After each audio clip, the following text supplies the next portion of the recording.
अहमदनगर अहमदपूर महामार्गावर लिंबागणेश येथे धनगर समाजाच्या वतीने रास्ता रोको आंदोलन करण्यात आले।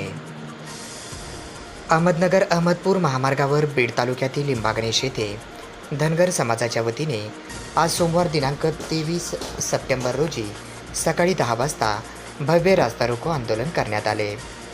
यावेळी मोठ्या संख्येने धनगर समाज बांधवांची उपस्थिती होती। यावेळी वाजत गाजत परिसर दणाणून गेला होता।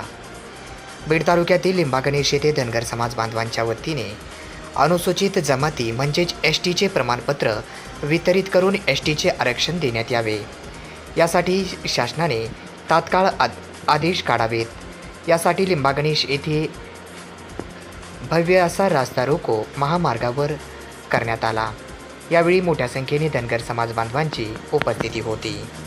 70 वर्ष झालं धनगर समाज हा एसटी प्रवर्गामध्ये येतो, परंतु एका अक्षराच्या चुकीमुळे धनगर समाजाला एसटी आरक्षणाच्या प्रवर्गापासून आतापर्यंत राज्य करणाऱ्या प्रस्थापितांनी कोसदूर ठेवलेला आहे आणि त्यांचा कसा येतो एसटी प्रवर्गाचा एसटी प्रवर्ग पडतो, त्यामध्ये धनगड हा असा शब्द येतो।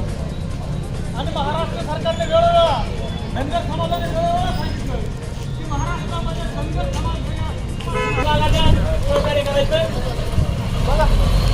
धनगर समाजाच्या वतीने वेळोवेळी सरकारला निवेदन दिलेलं आहे। महाराष्ट्रामध्ये कुठेही धनगडी जमात अस्तित्वात नाही, महाराष्ट्रामध्येच नाही तर भारत देशात नाही, भारत देशात नाही तर जगातही धनगड ही जमात अस्तित्वात नाही। आमचा प्रश्न सरकारला येतोय, अस्तित्वात नसणाऱ्या जमातीला अशा प्रकारे धनगर समाज बांधव मोठ्या संख्येने उपस्थित झाले होते। यावेळी वाहनांच्या लांबच लांबपर्यंत रांगाच रांगा लागलेल्या होत्या।